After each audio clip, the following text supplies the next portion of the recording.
শিল্পের ভাষা আলাদা, শিল্পের ভেতরেই জীবনের প্রকাশ। হোক না তা ফটোগ্রাফি থেকে ভাস্কর্য কিংবা সাহিত্য থেকে সিনেমা, যা দেখে নানা রঙের অনুভূতি টানা মেলে। 7 রঙে রঙিন হয়ে ওঠা কল্পনার আকাশ ছাড়িয়ে যায় সীমানা, যেন হৃদয়ের এক একটি স্ক্রিনে এক এক রকম ইমেজ। এখান থেকে এতটুকু রং মুছে দিলে ছন্দপতন ঘটবে জীবনের। তাই শোবিজ ওয়ার্ল্ডের ঢেউয়ে আন্দোলিত হোক আপনার জীবনের গতি, এই প্রত্যাশা নিয়ে স্বাগত জানাচ্ছি শোবিজ ওয়ার্ল্ডের আজকের আয়োজনে। বরাবরের মতো আপনাদের সাথে আছি আমি রুমানা। শোবিজ অঙ্গন নিয়ে সাধারণ মানুষের কৌতূহলের শেষ নেই। প্রিয় তারকার খবর কিংবা বৈচিত্র্যময় কোনো নির্মাণ নিয়ে দর্শকদের আগ্রহ থাকে সবসময় তুঙ্গে। প্রিয় দর্শক, চলুন এবার দৃষ্টি ফেরায় চলতি সপ্তাহে এমন আলোচিত 5টি খবর নিয়ে শোবিজ টপ 5-এ। ভোট যুদ্ধে সবাইকে ছাড়িয়ে মিথিলা, ইতিহাসের পথে বাংলাদেশ। প্রিন্সে শাকিব খানের নায়িকা কি তাসনিয়া ফারিন? হাসপাতাল থেকে বাড়ি ফিরলেন ধর্মেন্দ্র। প্রিয়াঙ্কা চোপড়া অভিনয় ফিরেই পাচ্ছেন 41 কোটি রুপি। 24 ঘন্টায় 116 মিলিয়ন ভিউ, রেকর্ড গড়ল মাইকেল জ্যাকসনের বায়োপিকের টিজার।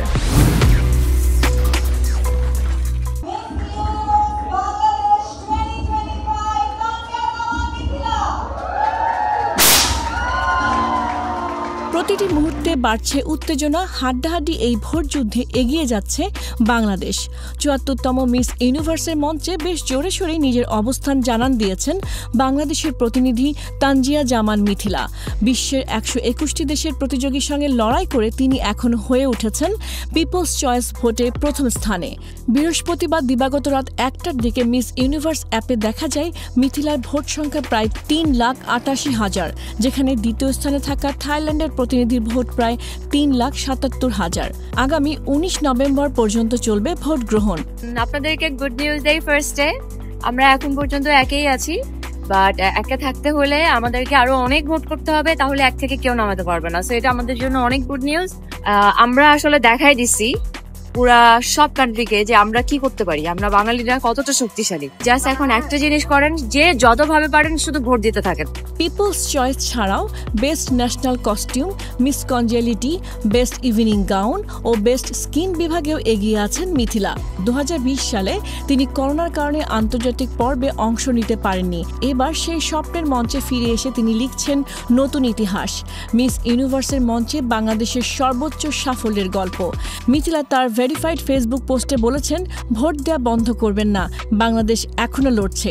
এই তীব্র প্রতিদ্বন্দ্বিতার মাঝে আপনাদের সহযোগিতা এখন অপরিহার্য।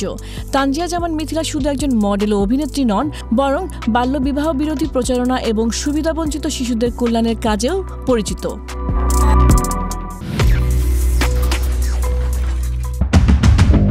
শাকিব খানের বহুল প্রতীক্ষিত অ্যাকশন সিনেমা প্রিন্সে নায়িকা হিসেবে চূড়ান্ত হয়েছেন তাসনিয়া ফারিন। ঘোষণার পর থেকেই নায়িকা নির্বাচন নিয়ে চলা জল্পনার অবসান ঘটিয়ে এবারে প্রথমবারের মতো শাকিবের বিপরীতে দেখা যাবে তাকে। নাটক ও ওটিটিতে অভিনয় দক্ষতার প্রমাণ দিয়ে জনপ্রিয় হওয়া ফারিন বড় পর্দায় সফলতার ইঙ্গিত দিয়েছেন ইনসাফ সিনেমার মাধ্যমে।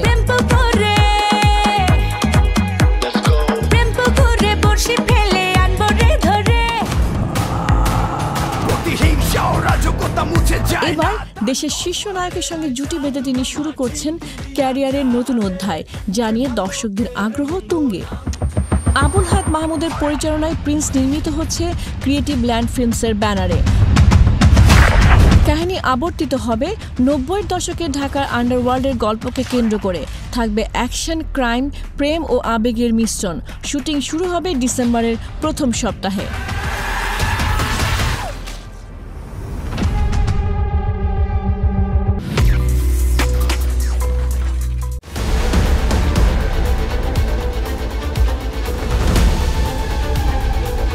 বলিউডের কিংবদন্তি অভিনেতা ধর্মেন্দ্র হাসপাতাল থেকে ছাড়া পেয়ে বাড়িতে ফিরেছেন।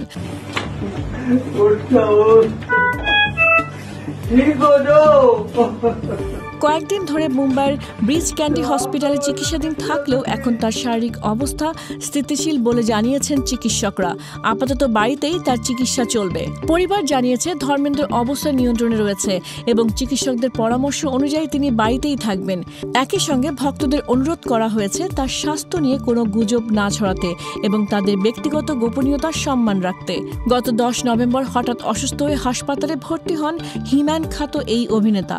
এই সময় তার মৃত্যুর ভুয়া খবরও ছড়িয়ে পড়ে, যা পরিবার সহ পুরো বলিউড সম্পূর্ণ ভিত্তিহীন বলে জানায়। তার দ্রুত সুস্থতা কামনায় হাসপাতালে ভিড় করেন সহকর্মী ও ভক্তরা।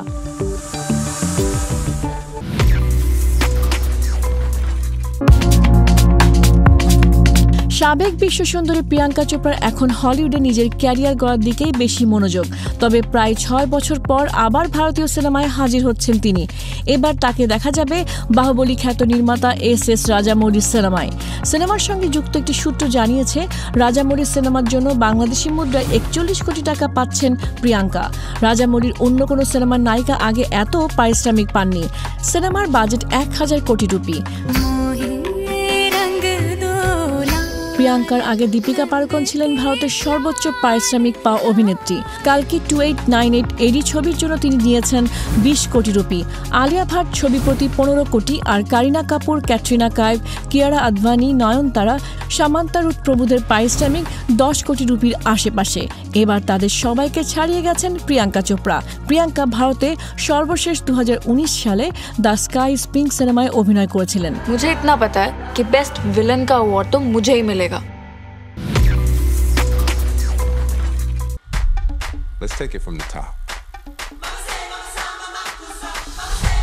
24 ঘন্টায় 116 মিলিয়ন ভিউ রেকর্ড গড়ল মাইকেল জ্যাকসনের বায়োপিকের টিজার। পপ সম্রাট মাইকেল জ্যাকসনের জীবন নিয়ে নির্মিত বায়োপিক মাইকেলের টিজার প্রকাশের পর আলোড়ন ফেলেছে বিশ্বজুড়ে।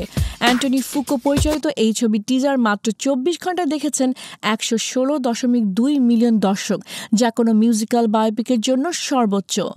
মাইকেলের চরিত্রে অভিনয় করেছেন তার ভাতিজা জাফর জ্যাকসন।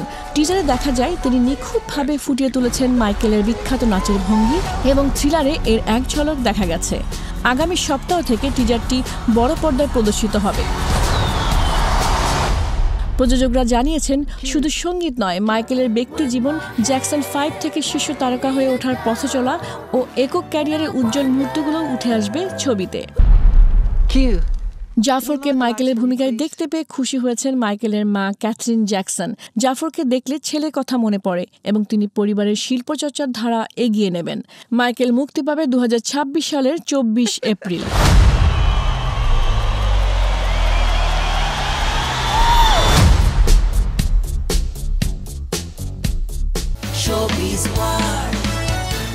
অনেকদিন পর ফুয়াদ আল মুক্তাদির ও দিলশাদ নাহার কণা একসঙ্গে ভিন্ন ধাঁচের গান তৈরি করেছেন। নতুন এই গানের শিরোনাম ভিতর ও বাহিরে। এর কথা লিখেছেন আবদার রহমান, সুর ও সঙ্গীতায়োজন করেছেন ফুয়াদ আল মুক্তাদির। চলুন দেখে আসি ভিডিওটি।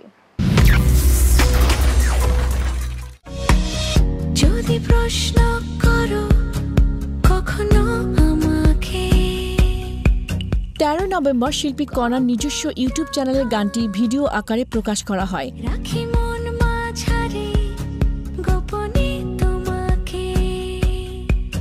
এই আয়োজন নিয়ে কণা বলেন, ক্যারিয়ারের শুরু থেকে ফুয়াদের সঙ্গে কাজে যাচ্ছি।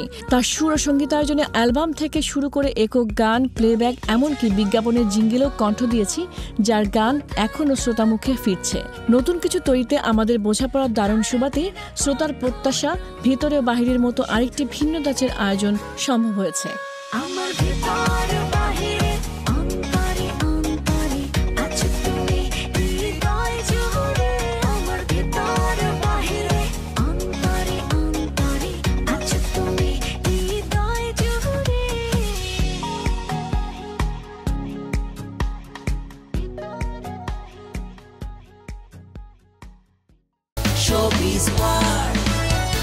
সিনেমা যেন স্বপ্ন বাস্তবতার মাঝে সেতু বন্ধন, যেখানে আলো ছায়ার বিন্যাসে রচিত হয় গল্পকাব্য। নতুন নতুন সিনেমার বার্তা নিয়ে যথারীতি আমরা সাজিয়েছি মুভি ফ্রিক্স সেগমেন্ট। প্রথমেই ঢালিউড আপকামিং। নির্মাতা রেদওয়ান রানী নির্মাণ করেছেন নতুন সিনেমা দম। এতে অভিনয় করেছেন চঞ্চল চৌধুরী, আরফান নিশো ও পূজা চেরি। কয়েকদিন আগে হয়ে গেল এই সিনেমার একটি ব্যতিক্রমধর্মী মহরত অনুষ্ঠান। এটি একজন সাধারণ মানুষের টিকে থাকার সংগ্রাম ও জ্বলে ওঠার গল্প নিয়ে নির্মিত। সত্য ঘটনা থেকে অনুপ্রাণিত হয়ে এই গল্পটি প্রযোজনা করেছেন আলফা আই, চরকি এবং এসবিএফ ফিল্মস। আগামী বছর ঈদ উল ফিতরে মুক্তি পাবে দম। দর্শক, দম নেওয়ার আগে একটি দম বন্ধ করা নিউজ আপনাদের জানাবো, আর তা হলো গ্রামীণ ফোন ব্যবহারকারীদের জন্য একটি সুখবর। ডিজিটাল দুনিয়াতে যখন হাতের মুঠোয় পুরো দুনিয়া, তখন জিপি ইউজারদের জন্য নতুন অভিজ্ঞতা দিতে এলো বায়োস্কোপ অ্যাপ। এই অ্যাপ ব্যবহার করে দেখার সুযোগ থাকবে 5000-এর বেশি কন্টেন্ট। বায়োস্কোপের একসাথে মিলবে চরকি, হইচই সহ মোট 10টি ওটিটি প্ল্যাটফর্ম। বাংলা চলচ্চিত্রের ইতিহাসে এক নতুন অধ্যায় শুরু হতে চলেছে। এবার এক হয়েছে আলফা আই, চরকি ও স্বনামধন্য ভারতীয় প্রযোজনা প্রতিষ্ঠান এসভিএফ ফিল্মস। এই 3 প্রতিষ্ঠানের যৌথ প্রযোজনায় নির্মিত হতে যাচ্ছে রেদওয়ান রনি পরিচালিত বড় পর্দার সিনেমা দম। আজকের দিনটি রেদওয়ান রনির জন্য খুবই বিশেষ। তার একটা চোরাবালির মধ্যে আমাদেরকে আটকে ফেলেছেন, ভালোবাসার চোরাবালিতে, আর আইসক্রিম দিয়ে মন গড়িয়েছিলেন। কিন্তু এবার কি করবেন? গত 29 অক্টোবর বুধবার গুলশানের একটি অভিজাত হোটেলে দমের আনুষ্ঠানিক মহরত অনুষ্ঠিত হয়। ভালো ছবি হোক, যেটা আমরা সবাই মিলে দেখব, চরকিতে দেখব, হলে গিয়ে দেখব, দেশে দেখব, বিদেশে দেখব, এবং দেখে মনে হবে যে একটা ভালো ছবি দেখলাম। এটাই তো দম। গল্পটা একটা হিউম্যান স্পিরিটকে নিয়ে, যেটা হচ্ছে একটা ইউনিভার্সাল একটা ল্যাঙ্গুয়েজ আছে, ইউনিভার্সাল একটা অ্যাপিল আছে এই গল্পতে, যেটা আমাদেরকে অ্যাট্রাক্ট করেছিল। আমার কাছে যেটা মনে হয় যে কঠিন গল্পকে সহজ করে বলাটা হচ্ছে সবচেয়ে বেশি কঠিন কাজ। তো আমরা আসলে সেই চেষ্টাটাই করছিলাম। আমরা খুব সহজভাবে একটা স্ক্রিপ্ট লেখার চেষ্টা করছিলাম। রনি ভাই যেদিন প্রথম আমাকে ফোন করে বললেন যে এই লেখাটা নাকি তোমার, তো আমরা কিভাবে এটা নিয়ে একটা সিনেমার কাজ করতে পারি কিনা, তো আমি রনি ভাইয়ের সঙ্গে 5-10 মিনিট কথা হয়েছে।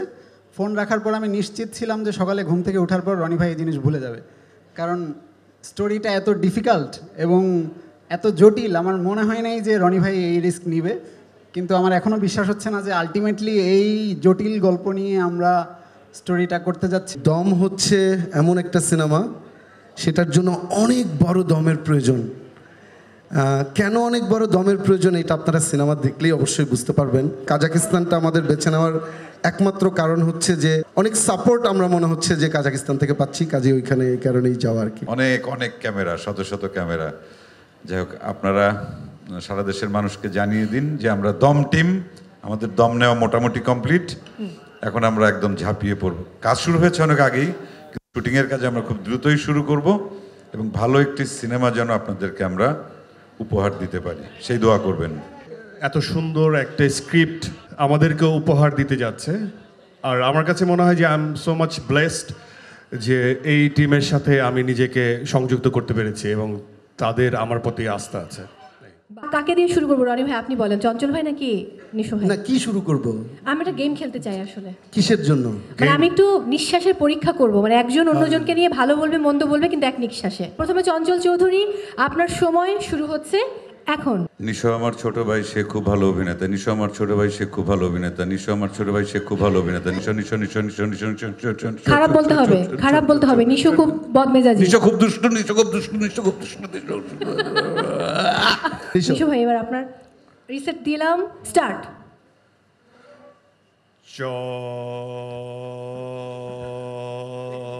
এটা কি হচ্ছে?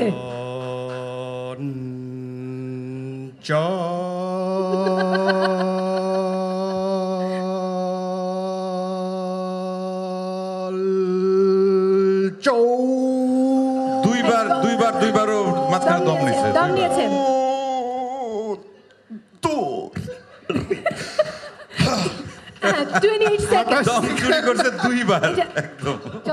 আমি ভালো মন্দ কিছু একদমই শেষ করতে পারি না, নামটাই। এছাড়া পরিচয় করিয়ে দেওয়া হয় সিনেমাটির অন্যান্য শিল্পীদের সঙ্গে। আমাদের সিনেমায় যদিও নায়ক এবং নায়িকা বলে কিছু নাই। আমাদের সিনেমায় সব চরিত্র এবং প্রতিটা চরিত্রই ভালোবাসার চরিত্র, ভালোবাসা দিয়ে বানানো।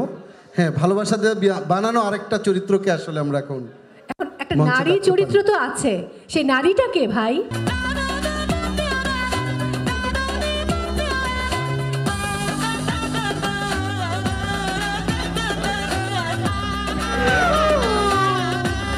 So much Chorki, SBF, Alpha I, Shariya Shakil ভাইয়া এবং রেদওয়ান রনি ভাইয়াকে যে আমাকে এত ভারী একটা ক্যারেক্টার আমাকে সিলেক্ট করেছে এবং আমিও একটু ভয়ে ছিলাম এবং এমন না যে খুব ইজিলি আমি ইনভলভ হয়েছি।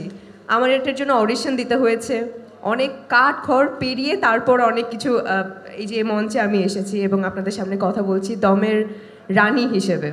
ফাইনালি আমরা যে টিমটা ফরমেশনটা হলো এবং এই গল্পের জন্য শুধু শক্তি না, বিশ্বাস লাগে, ইমোশন লাগে, প্রত্যেকটা জিনিসের সংমিশ্রণ একসাথে হতে হবে, আদারওয়াইজ এই সিনেমাটা বানানো পসিবল না। কোনো সিনেমা বানানো হয়তো যায় বাজেট থাকলে, কোনো সিনেমা বানানো তো হয়তো যায় একটা ভালো চিত্রনাট্য থাকলে, কিন্তু দম এমন একটা সিনেমা এটা বানানো পসিবলই না শুধু বাজেট, শুধু চিত্রনাট্য, শুধু ক্রু থাকলে। এটার জন্য একটা অন্য শক্তি দরকার, অন্য বিশ্বাস দরকার। এবং আমি বিশ্বাস করি আমাদের টিম এখানে যারা এখানে আপনারা দেখতে পাচ্ছেন এবং এই পর্দার বাইরেও যারা আছেন, প্রত্যেকে ওই বিশ্বাস থেকে কাজগুলো করছে। আমরা তিনজন এই প্রথম স্ক্রিন শেয়ার করব, এটা আমাদের জন্য এই সিনেমাতে একটা বড় একটা কাজে, এটা আমাদের জন্য কিন্তু চ্যালেঞ্জ। এবং খেলাটা কিভাবে হবে এটা আপনারাও যদি একটু আন্দাজ করেন, সেক্ষেত্রে আমাদের চেষ্টার কোনো কমতি থাকবে না। কথা দিতে পারি যে আমরা চেষ্টা করব আমাদের যে গল্প, যে চরিত্রটি আছে, আমাদের 100% বা 200% এফোর্ট দিয়ে আমরা সেই অভিনয়টা করতে, যাতে দর্শকের কাছে এটা ভালো লাগে এবং আমরা যে চ্যালেঞ্জটা করছি দর্শক যেন দেখে খুশি হন। আমি সবসময় বলি যে আমি হচ্ছে ডিরেক্টরস প্রডিউসার। সো আমার ডিরেক্টর যেভাবে বলেছে, ডিরেক্টর যে ভিশনটা দেখছে, যেভাবে করে প্রতিটা জিনিস অনবোর্ডেড হওয়া উচিত, সেইভাবেই আমরা চেষ্টা করছি। এই সিনেমাটা ইন্টারন্যাশনালি আমরা যে রিলিজ করব, আপনারা সবসময় দেখেছেন যে কোনো একটা সিনেমা, এর আগেও যে সিনেমাগুলো আমরা করেছি হয়তো বাঙালি কমিউনিটির মধ্যে শুধু, সেটা আমরা ডিস্ট্রিবিউট করার চেষ্টা করেছি। যেহেতু আমরা কাজাকিস্তানে শুটিং করছি, কাজাকিস্তান, আজারবাইজান, উজবেকিস্তান থেকে শুরু করে রাশিয়া বলেন এবং অন্যান্য যে মার্কেটগুলো আছে যেগুলো বাংলা ফিল্ম কখনো ঢুকতে পারেনি, সেই মার্কেটগুলোতে আমরা এক্সপ্লোর করব দম নিয়ে। সো সেই জায়গা থেকে আমাদের এখনকার পর্যন্ত সবচাইতে বড় বাজেটের সিনেমা এটা এবং সবচাইতে সময় নিয়ে এবং আমরা সবচাইতে বেস্ট এফোর্টটা দেওয়ার আমরা চেষ্টা করছি।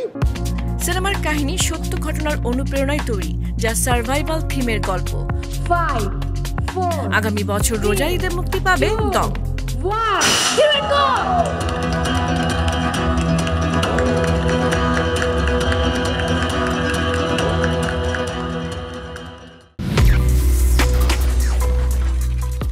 এখন তিনি অভিনেতা নন, পুরোদস্তুর রাজনীতিবিদ।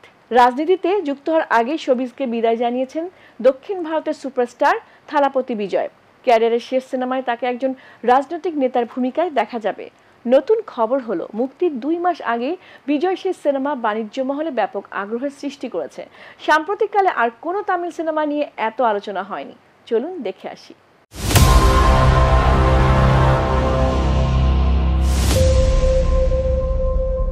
থালাপতি বিজয় অভিনীত অ্যাকশন রাজনৈতিক থ্রিলার জননায়ক মুক্তির 2 মাস আগেই প্রি রিলিজ আয়ে বাণিজ্য বাজারে রেকর্ড করেছে। সাকনিলক সূত্রে জানা যায়, শুধু তামিলনাড়ুর হল সত্ত্ব বিক্রি হয়েছে 100 কোটি রুপির বেশি, বিদেশি সত্ত্ব থেকে এসেছে 80 কোটি, অডিও বিক্রিতে যোগ হয়েছে 35 কোটি, আর অ্যামাজন প্রাইম ভিডিও ডিজিটাল সত্ত্ব কিনেছে 110 কোটি রুপিতে। সব মিলিয়ে প্রি রিলিজ আয় ছাড়িয়েছে 325 কোটি রুপি, যা শীঘ্রই 400 কোটি ছুঁতে পারে বলে মনে করছেন বাণিজ্য বিশেষজ্ঞরা।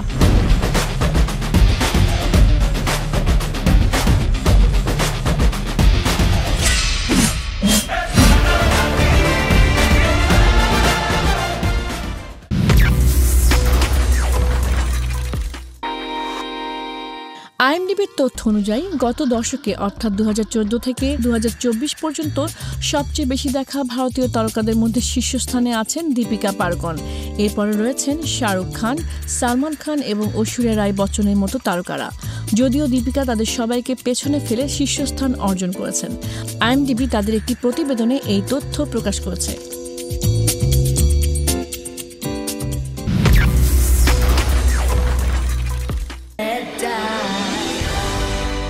2 মার্চ লস অ্যাঞ্জেলেসের ডলবি থিয়েটারে জমকালো আয়োজনের মধ্য দিয়ে শুরু হয় 97তম অস্কার প্রদান অনুষ্ঠান 2025। সিনথিয়া অ্যারিভো ও অ্যারিয়ানা গ্র্যান্ডে উইক থেকে একটি বিশেষ পরিবেশনার মাধ্যমে অনুষ্ঠানটির উদ্বোধন করেন। দুজনই উইকের ছবির জন্য মনোনয়ন পেয়েছিলেন। অনুষ্ঠানে কুইন্সি জোনসের প্রতি শ্রদ্ধাঞ্জলি নিবেদন করা হয়, যা কুইন লতিফা উপস্থাপন করেন। 2025 অস্কার সেরা মুহূর্তের মধ্যে ছিল সিনেমা অ্যানোরার সেরা চলচ্চিত্র সহ মোট 5টি পুরস্কারের জয়।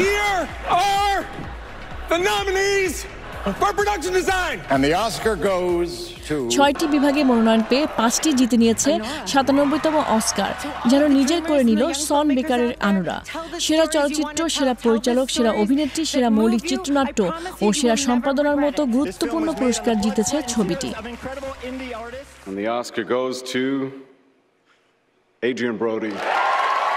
দীর্ঘ 22 বছর পর দ্য ব্রুটালিস্ট সিনেমার জন্য 97তম অস্কারের মঞ্চে সেরা অভিনেতার পুরস্কার জিতেছেন আমেরিকান অভিনেতা অ্যাড্রিয়ান ব্রডি।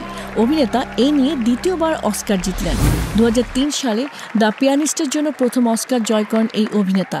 মাত্র 29 বছর বয়সে সে সময় সর্বকনিষ্ঠ অভিনেতা হিসেবে অস্কার জয়ের রেকর্ড গড়েন তিনি। I will wrap up. Please turn the music off. I've done this before. Thank you. আমরা সবাই কম বেশি সিনেমা দেখি। দেশি বিদেশি এসব সিনেমা আমাদেরকে নির্দিষ্ট সময়ের গল্পের মাধ্যমে বিনোদন দেয়, যাতে কল্পকাহিনী ছাড়াও থাকে সত্য জীবনের ছোঁয়া। কিছু গল্প এমন হয় যা থেকে আমরা সামনে এগিয়ে যাওয়ার প্রেরণা পাই। তাই বিনোদন হিসেবে এমন কিছু চলচ্চিত্রকে বেছে নিন যা আপনার অবসর সময়টুকু ভরিয়ে দেবে স্বপ্নিল আয়োজনে, ঘুরিয়ে দেবে জীবনের মোড়। দর্শক, আজ এ পর্যন্তই। শেষ করছি শোবিজ ওয়ার্ল্ডের আজকের পর্ব। শোবিজের নতুন আর বর্ণিল আয়োজন নিয়ে আবার দেখা হবে আগামী পর্বে। সবাই ভালো থাকুন, সুন্দর থাকুন। বিনোদনের আপডেট পেতে শোবিজ ওয়ার্ল্ড ও ATN বাংলার সাথেই থাকুন।